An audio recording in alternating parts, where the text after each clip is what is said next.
All right, so last week we discussed abiogenesis, also known as what? Huh? What was that for you guys? No. Abiogenesis? Also known as what? Spontaneous generation. Very good. Reagan. Good job. All right. We also saw assumptions and deceptions, like the paleontologist who admitted to not having the transitional forms and the missing links, things like that. Okay, so realize there's a lot of assumptions and deceptions when we talk about evolution. You've got to be aware of those and look for those, because they won't say you're getting ready to be deceived. You know, they'll tell you things, so you got to be paying attention to know when they're doing that and when they're not. Okay. And then what science shows, things like the Cambrian explosion, we talked about that, and how the Bible describes this very well, like Genesis 1:24, okay? So we talked about that. We can see that in science, okay? Then we talked a little bit about the history of evolution and how it gave the mentality that people are expendable, and how that led to different worldviews. What were some of them that we mentioned? Anybody know? Worldviews from evolution, what that stemmed from and what they kind of led to. Nazism? That's one of them. Kind of along the same lines. What else? Communism. Oh, very good. Who said that over here? Good job. Good job. You were sorry. In your mind, you were ready for it. All right, so, and it led to things like, this leads to things what we saw in 1959, the push for evolution, and how in parallel we saw things spike. We saw all the different charts that showed that, like STDs, up 385%, like crime up 995%, teen suicide rates skyrocketed. We saw illegal drug use skyrocket 6,000%, child abuse skyrocket 2,300%, all in parallel with the evolution push and how those words increased in the textbooks by, who was the president at the time that pushed for that? Dwight Eisenhower. Yeah, baby. And so basically we learned that when you're taught that you're nothing more than an animal, well, we reap what we sow. And that's why these things all skyrocketed along with the push. Then we looked at the Stanley Miller experiment and the many, many flaws it has. And it has a lot of flaws. Anybody know what one of the biggest one was we ended up with? Any of the flaws at all? Anybody? Yeah, he put in exactly the elements that he knew were going to produce amino acids. Very good. But we also learned life cannot evolve with oxygen, and life cannot evolve without oxygen. So what was the solution? It didn't evolve. Very good. You can share it if you want to. All right. You're scoring right here. So the chamber that Miller had, what he actually produced was what was poisonous to life. Wasn't good for life at all. And lightning kills life as well. Okay. But we often hear about how the earth, the strata, or fossils, things like that, are millions or even billions of years old. We hear that. You see that on almost every TV program. You turn on a certain kind of science channel or program, and they're immediately going to say, and millions and billions of years ago, they assume immediately that it's that old. Okay? They say that. You'll see it almost every time. So you say, well, how's that determined? How do they determine that? How do they know? Okay, so today we're going to talk about the dating methods and techniques in part, not the whole thing, but part of it. So we're going to look at how they, and I use that term loosely, the experts, determine how old the earth is, and of course the flaws. We're going to point those out because there's many of them. And the so-called experts who claim that these things are billions of years old, the earth and strata, fossils, things like that. On one end you have young earth creationists who say the earth is only several thousand years old. Okay? And then on the other end you have evolutionists who say, no, it's millions or billions of years old. Okay? The important question is, what does reliable evidence show? So we always want to look at evidence, and that's what apologetics helps us do. Look at evidence, not assumptions, not deceptions. What is reliable evidence in these things? So fossils and rocks make up the bulk of material that experts examine and use to measure, okay? These time measurements. There's three primary methods used for dating. There's other methods as well, but three primary ones. And we'll even look at a fourth method on top of that. Just, we can't go into too many of them because of time's sake. Look at the three major ones. That's geological strata dating, we're going to talk about, radiocarbon dating, and radiometric dating. And of course, there's variations of each of those. Geological strata dating is probably the most common used for this, for dating fossils, and probably the most simple to use. Pretty easy to understand. Number one, they date fossils based upon the ages of the geologic strata. Anybody know what the geologic strata is? Yeah, sedimentary layers, very good. And you can also share with people. So the layers that you see, the sedimentary layers of soil, okay, or soil, rock or soil, that's what they call the geologic strata. And then you find fossils that are found in them, okay? But it begs the question, so how do we determine the ages of geological strata or the layer of that sedimentary rock or soil that we see? How do we determine that? And then two, what the experts do for dating the geological strata is to use the ages of the fossils that are found within them. So from number one that I mentioned to number two, did anybody hear something strange in that? They use the rocks to date fossils. Say it louder, Reagan. They use the rocks to date the fossils and the fossils to date the rocks. Yeah, they use the rocks to date the fossils and the fossils to date the rocks. That's exactly right. What's that called? Circular reasoning. Very good, Austin. Good job. We'll run out of candy today. Yes. Okay. So they use circular reasoning. So that's a huge fallacy that we have to reject, okay? The ages of the fossils are used to date the strata, then we can't reliably use the strata to date the fossils. That's crazy talk, okay? Let me just say, that's crazy, okay? Circular reasoning methods are unreliable and they should be rejected. The second, probably most famous method for dating is called radiocarbon dating, also known as what? Anybody know another name for radiocarbon dating? Carbon dating. Carbon dating. Who said that over here? Who said that over here? I give it. Gil's got to, so Ricky can have it. So how this works, okay? Radioactive carbon is absorbed by living organisms throughout their lives. They absorb it, okay? So plants absorb this. Animals absorb this, or they eat plants that absorb radioactive carbon. We have some in our bodies, just due to eating animals or plants. We have some radioactive carbon in our bodies. And then when something dies, the absorption stops, okay? And then the radiocarbon begins to break down to another form of carbon, okay? So that's the first process. Because this breakdown occurs at a presumed constant rate, there's an assumption, a presumed rate, it's theoretically, key word there, theoretically possible to compare the amount that has broken down, the broken down carbon, to the amount of remaining radioactive carbon and estimate how long an organism's been dead. In other words, how much is still there, how much is decayed, and then compare the two.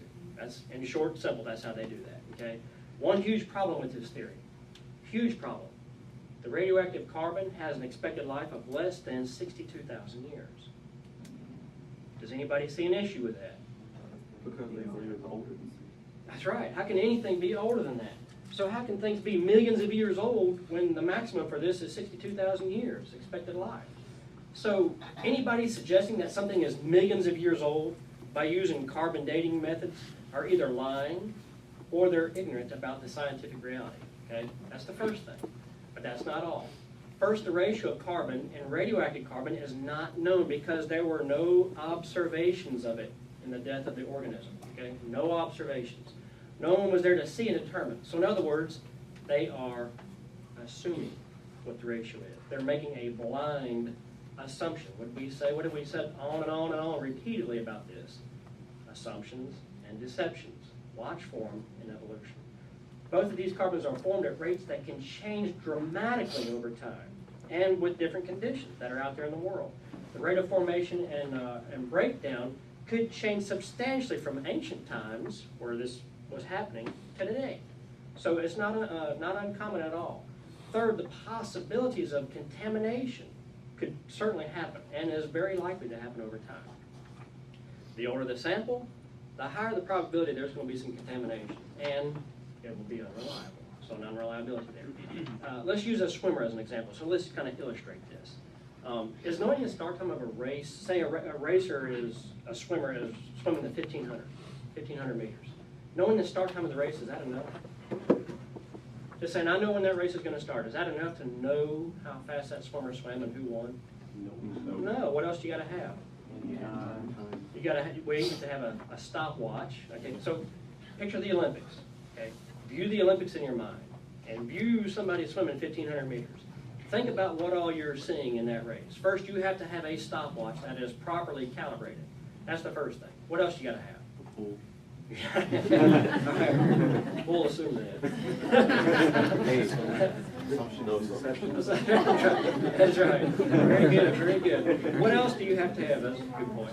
Anything else?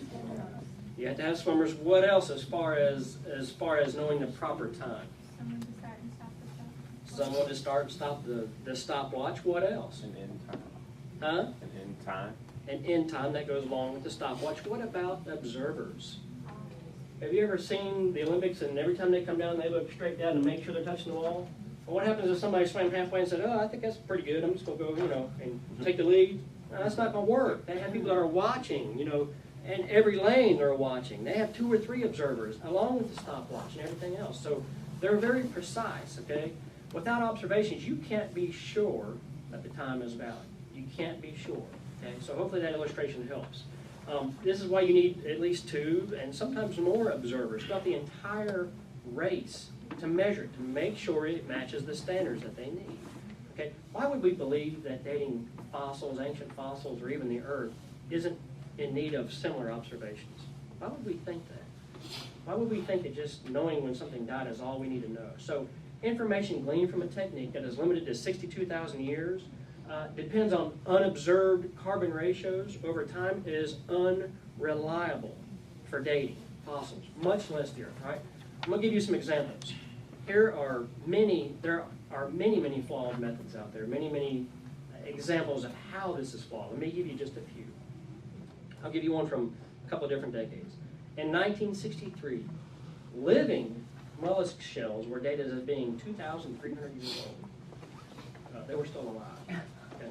1971, a freshly killed seal had just been killed, was carbon dating as having died 1,300 years ago. He had just died. So that seems a little odd to me. You're talking about flawed. In 1984, shells from living snails were carbon dating as being 27,000 years old. You think a snail moves slow today? Just imagine if he was 27,000 years old. He's going to move really slow. 1996, a geologist at Berkeley Geochronology Center, Carl Swisher, used the most advanced techniques. Okay, at the time, these were the most advanced techniques, and he was using them to date human fossils. While reevaluating Homo erectus skulls found in Java, he tested the sediment that was found in them. Okay, these species was thought to have vanished 250,000 years ago, so he said, and had dated. But even after using the most advanced techniques that Swisher used, these different dating methods, 2 different types of techniques, he kept having this startling find that didn't match. Okay, one, he said the bones were 5,300 years old, 53,000 years old at most, and possibly no more than 27,000 years old. Well, that's a huge difference. But compare that to 250,000 years old, that's a 96% error. But they use these methods all the time to say, oh yeah, we use this method and this is how old it is. Well, no, there's some issues with those things, all right? So many more examples. Let me show you a couple of books. If you don't have this book and you're interested in evolution, it's called The Evolution Cruncher. It is filled with things that I just gave you. In fact, 928 pages full of facts about how evolution is wrong. I mean, facts, things they've dated like I've just given you, and more examples that I'll give you. I mean, we could sit here and read this for days, and you would just be dumbfounded by some of the things that are in here, okay? So if you're interested, good book. Another one is called Refuting Evolution. You probably actually saw this when Gary Bates was here. Remember that several months ago? Well, this is his older edition. He's got a newer one now that he had with him. This is an older one, okay, called Refuting Evolution. Good book, if you're interested. It kind of tells a little bit more of the overall, what we've been talking about, where Evolution Cruncher gives you more of the numbers that we've been talking about, okay? So 2 great books for reference if you're interested in getting more into evolution and checking it out in those regards. So the third method is called radiometric dating. It's a technique used to age materials like rocks. It's usually based, kind of similar to what we just talked about, based in comparison to the original amounts of radioactive isotopes, okay? Assumed, there's the word, to be in a rock, okay? It's also known as a parent atom. To the amount of the byproduct, the final byproduct that is produced when the isotope decays, known as the daughter atom. Sort of like what we just described, okay? Carbon dating, what was it at the beginning compared to, after the decayed amount at the end, okay? Again, reoccurring theme, false assumptions, okay? Assumed. This has even more issues than carbon dating did, like if it didn't have enough problems. This one is even worse. We don't know the quantity of daughter atoms when the rock was first formed. Again, big assumption. We don't know whether radioactive decay is the only thing that altered this, the parent or the daughter atoms, over time. We don't know whether the decay rate has always been constant. This method is also very unreliable. I kind of sound like a broken record. Do you hear that? We don't know. We don't know. Assumptions. We don't know. That's what you're going to get with these things. Or, they'll try to say that they know, but this is what they get, and we've shown it. Okay. Let's look at some examples using the isotope potassium argon. Some more examples.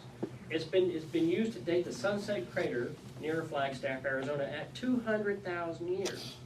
But we know it's less than 1,000 years old. We know. Okay, not an assumption. It's been used to date Mount Negora lava flows at 275,000 years old. But we know they're less than 100 years old. Hawaii lava flows have been dated up to 22 million years old. But we know they're less than 300 years old.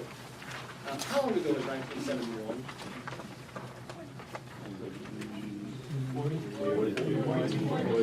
42 years. Who's on first? Sheriff, you want to, or you want to? I'll give you a different kind. Let me know which kind you like or want. I'll give you a different kind.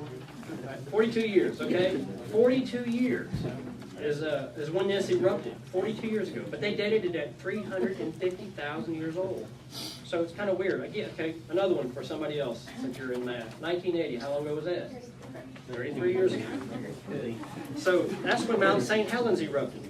Okay, but they dated it at 300,000 years ago. And this actually was before you were born, but certainly well after I was born. So I remember that happening. But it was dated at 300,000 years old. Okay?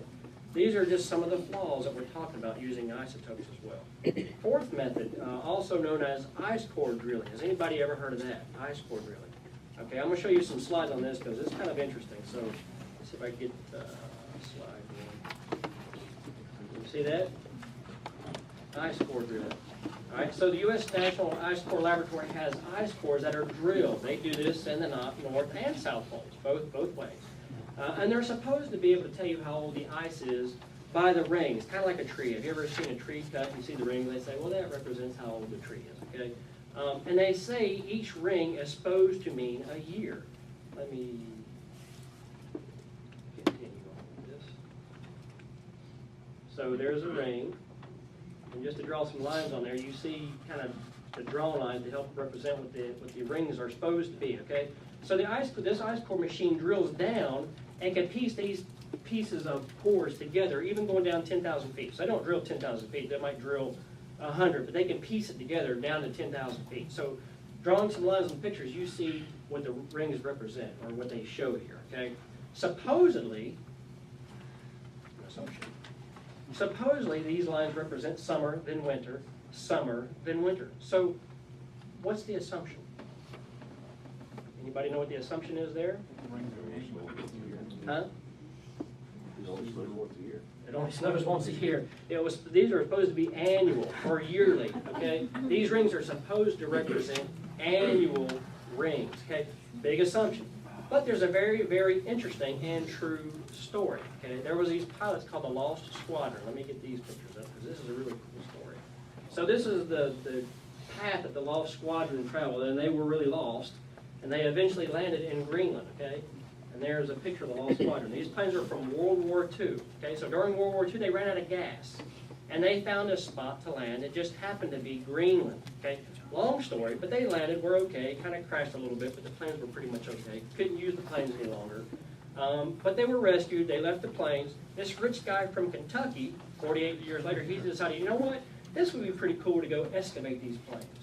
I mean, they can't be very deep. It's just 48 years ago. We'll just go up there, brush off a little snow, gas them up, maybe fix them if we need to, and fly them out. It'd be pretty cool for, you know, some kind of museum somewhere. And so that's what he decided to try to do. But what he discovered was he had to use ground-penetrating radar just to find them because they were so deep. And so much ice had accumulated over them, they were 263 feet deep in just 48 years. So let's get a couple more pictures up here. So that's the ground-penetrating radar that they had to use just to find them. And that is an article that kind of talks about how far down they were. Okay? So, and they found a way to get them out. And but do the math. So the planes were there 48 years, okay? But according to ice core drilling dating techniques, these planes were supposed to be there 1,824 years, according to their techniques for ice core drilling. Okay? And the newspaper said this was supposed to represent 135,000 years for 10,000 feet if it were down that far. And the excavator said just in that 48-year time frame, there were many hundreds of these rings, many hundreds of the rings that we showed you a couple of slides ago. Okay? By the way, these are called barbs. So you ever seen in your textbook a word called barbs? That's what they're referring to. These are ice core drilling techniques and rings. So the rings aren't annual. What are they? Hot to cold. Very good. Hot to cold, hot to cold. So it's not yearly, as they pointed out. But some say they sank due to the weight and different things and all that. But it's not true for a variety of reasons we're not going to go into here. But they've proven that that's not the fact. The fact of the matter is that they made some bad assumptions. And it is not yearly, but hot to cold. Let me give you one more. So there's a slide that shows the years and how far it went. And that was, actually that's Grand Canyon, so I'll leave it right there because that'll be the next thing that's coming up. So, again, Evolution Cruncher, that particular example is in the Evolution Cruncher book. A lot of examples in there. I'd recommend getting it if you're interested in those things. All right, the Grand Canyon. It took millions of years to form the Grand Canyon, right? No. They say a slow river carved out the Grand Canyon over billions of years, right? No. What is the name of the river that flows through the Grand Canyon? Everybody knows that. Maybe one or two. That makes it so great. All right, so the Colorado River enters the canyon at 2,800 feet elevation, and it runs downhill. By the way, rivers flow downhill. That's kind of what they do. But there's what's called the Khabib uplift in the Grand Canyon, okay? But this slopes up to the top of the Grand Canyon at 6,900 to about 8,500 feet in elevation, okay? So the top is higher than the bottom by over 1 mile. And the river runs through the bottom. And I'll show you some slides that help illustrate this a little better. The Grand Canyon was not carved by the Colorado River over billions of years. It was washed out by probably the flood. Imagine that. And we have examples to show that and illustrate that. Okay? So let's look at a couple of slides. So this is what they're talking about. Here's the Colorado River running that way. This is the start of it. You'll see how that elevation goes up? If that had been washed out by a slow, gradual process, there's no way that Khabib uplift could be up that high. It's literally impossible. The fact that it's there suggests that either a dam erupted and a gush of water went down through there, or else a flood happened, or maybe a conjunction of the two. So it did not happen from a slow river flowing through it over billions of years. And the Khabib uplift is definite proof of that. That kind of shows it again, just where the river flows, and that's where it starts, and the elevation is 6,900 feet compared to 2,800 feet at the start of it, or 2,600 feet. So there's that. Grand Canyon was probably washed out in the Khabib uplift area as a result from the flood, not the Colorado River over millions of years. There's no way evolutionists can get around the Khabib uplift. So knowing these techniques, being greatly thought of, that's not enough for you. We're going to give some evidences for a young Earth. So we're going to show some of those, and even that these flawed dating methods they cannot answer. There's no way they can answer. So I gave many evidences for a young creation last quarter, a young creation like the universe. Many evidences for those. But we're going to talk about a few for the young Earth, okay? A few evidences for that. I'll give you one from Young Universe that we talked about last quarter, just to kind of hopefully refresh your memory, because you probably have forgotten a lot of them. But I'll give you one, then we'll get into young Earth, okay? So galaxies wind themselves up too fast. The stars in our galaxy make, what's our galaxy make? Milky Way, very good. No no Milky Way for that. Yeah, you know what? You got that. Milky Way for the Milky Way. Good job. So it rotates, right? The galactic center. So there's different speeds. The inner rotation is a little faster than the outer ones. Okay? And the observed rotation speeds are so fast that if our galaxy, the Milky Way, were just more than a few 100 million years old, it would be a featureless disk instead of its present spiral shape. So it could not be 17 billion years old, otherwise our Milky Way wouldn't be the Milky Way that we see. Okay? This goes, our galaxy is supposed to be 10 billion years old, by the way, not the whole universe. It's like 17, just our Milky Way. They say it's supposed to be that way. Evolutionists call this the winding up dilemma. And they've known about it for a long time. And they've tried to have some answers for that, but every one of them failed. Every single one of their answers for the winding up dilemma failed. And this is true for other galaxies as well, so it's not just ours. There's no way that it could be. So for the Earth, that's just one example. For the Earth, there's not enough mud on the seafloor. There's not enough mud on the seafloor. Anybody know that there was mud on the seafloor? Well, there is, okay? Each year, wind, water, winds, things like that, erode about 25 billion tons of dirt and rock from the different continents, different things like that, and then it deposits them in the ocean. The material accumulates, kind of like loose sediment, mud, on the ocean floor. The average depth of all the mud in the whole ocean, including the continental shelves, is about 400 meters. Okay, remember that. They know that. They can measure that. It's about 400 meters. The main way known to remove some of the mud from the ocean floor is plate tectonic subduction. Anybody know what that is? It's kind of what generates earthquakes. I mean, it's whenever the shelf goes underneath the other one. It happens really slowly. And whenever it kind of jerks, that's when you get an earthquake. Okay? But that's how it kind of takes away some of the mud. Okay? So the seafloor slides slowly. It's a real slow process. Beneath the continents, taking some of that sediment, some of that mud with it. According to secular scientific literature, not Christian, secular scientific literature, that process removes about 1 billion tons per year. And as far as anybody knows, the other 24 billion tons that accumulates does just that. It just simply accumulates, doesn't get rid of it.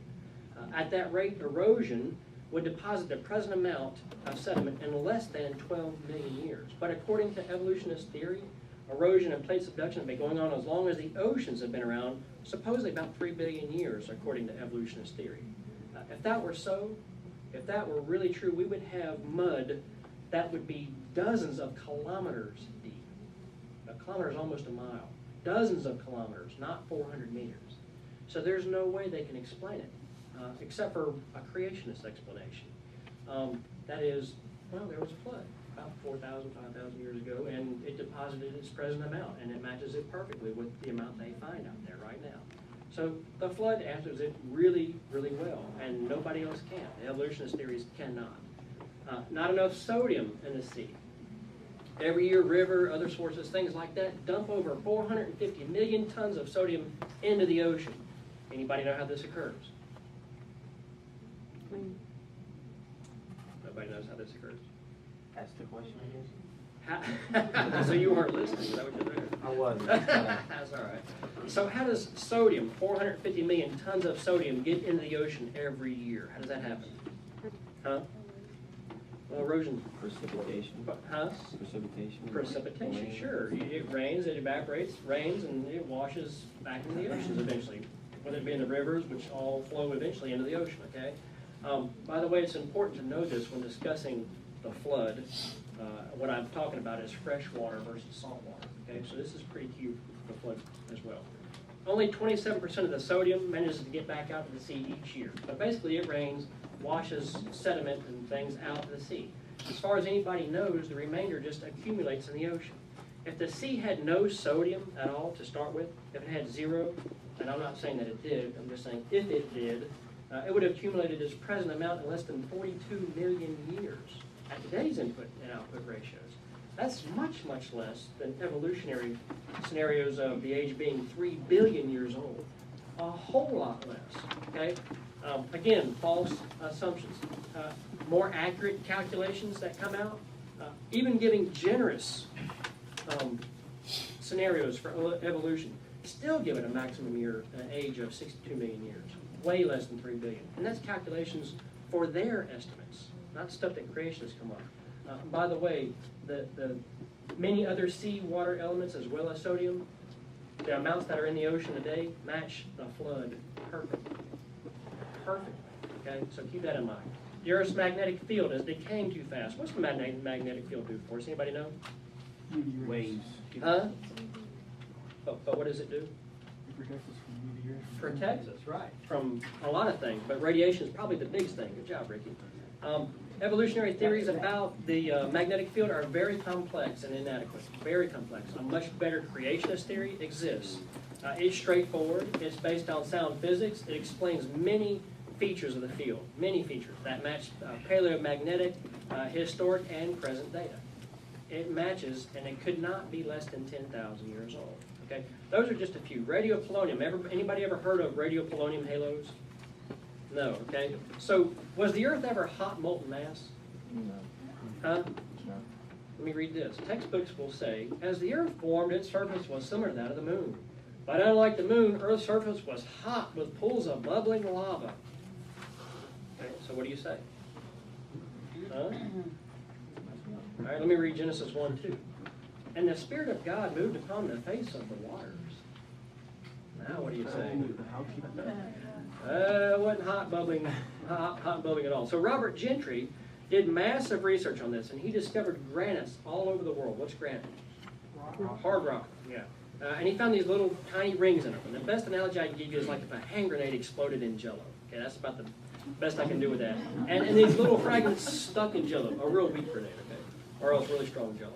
And these little fragments stuck in the Jell-O, they gotta go a certain distance. So as the polonium decays, it's radioactive, and it gives off a little particle, and they go certain distances. Okay, similar to a hand grenade, you end up with a ring of these little particles that go a certain distance. So picture if you had fireworks and it goes up and shoots and poof, you have the ring, and eventually that's kind of the idea. Okay, if this happens in hot molten rock, it would make this halo, and then it would melt and disappear because it's hot and it's molten. Okay, keep that in mind. Very hot. These have very short half-lives, the polonium. And if it were in hot rocks, it would melt. But if it were not in hot rock, it would leave this ring behind that we're talking about, polonium halo rings. And they're found in rocks all over the world. So Gentry learned these rocks were never hot because you can see these rings. And the polonium isn't a daughter atom. It's not the product of something else. It's original. So it was never hot. You can look that up on halos.com if you want to check those out a little bit more. It's very fascinating. Another evidence, Earth's slowing rotation called the Coriolis effect. It's in direct proportional speed to the Earth's spin, how fast it's spinning. Well, the winds from this cause deserts like the Sahara to go through what's called desertification, okay? Which means the desert is expanding. Did anybody know the deserts expand? And they don't stay the same, they've been expanding. And the calculations would show for one of the largest deserts in the world, the Sahara, would have been expanding for about 4,000 years ago. 4,000 years. So what happened about 4,000 years ago? Anybody know? The flood. Okay. So there was no Sahara, and then the flood, and then desertification, and it's dated at about 4,000 years ago. So desertification. Also, along the same lines, barrier reef. The oldest barrier reef is about 4,200 years ago. Another flood evidence. Imagine that. Just a few. There's so many. It's unbelievable of how many things are there that refute evolution. Again, Evolution Cruncher is filled with these types of statistics. Things that evolution, there's no way they can explain, like everything I've just mentioned. Do you ever think evolutionists ever wondered what came first, male or female? Do you think they ever thought about that a little bit? Maybe even once? So for evolution to be true, we're pretty amazing. Our bodies and the differences between males and females are pretty amazing. They're pretty complex, radically different, but complementary, okay? Reproductive systems of male and female, they must have completely and independently evolved at the same stage, about the same time and place. Just a slight mistake, incompleteness in either one of them would make both useless, and the organism would be extinct. Okay, so it's not asexual like evolution would say. That's where a cell is just split in two and they divide, but rather sexual. We're sexual organisms, so they can't explain that. There's no explanation that evolution can give for that at all. They're just dumbfounded by that. Several other reasons that go along with this, along the same lines. Things like fertilizing eggs or pollen. I mean, if you just look through nature, you see it over and over and over again, things that evolution cannot explain at all. Evolutionary, again, this predicts nature would be asexual rather than sexual reproduction. how can you explain the diversity of our sexual diversity? How did it arise or even survive? Evolution cannot explain it. Same thing with the immune system. How could the immune system of animals and plants evolve? It's impossible. Each immune system can recognize invading bacteria, viruses, and toxins. Each system can mobilize the best defenders to go out, seek, and destroy these invaders. Each has memory, and it learns from every attack. It has to be pre-programmed ahead of time. It has to be when when things first appear on the earth. If not, everything would have died. There's no way. So we have a lot. I have a lot more illustrations here, which obviously we are out of time. Again, check out the book Evolution Hunter and Refuting Evolution. It's filled with these things. I can just go on and on and on and on talking about these different types. Okay. Next week, we're going to talk about DNA and genetics, the cell. You may have heard terms like mutations versus adaptions. We're going to look at the two different ones. We hit on that briefly in week 1, but we'll go into it just a little bit deeper next week. And then week 5, we'll be talking about aliens, okay? Probably the next 2 weeks are the 2 most exciting weeks to talk about, and for me anyway, so hopefully it would be for you as well, right? The 2 most interesting to discuss. So hopefully you'll be back for the last 2 weeks.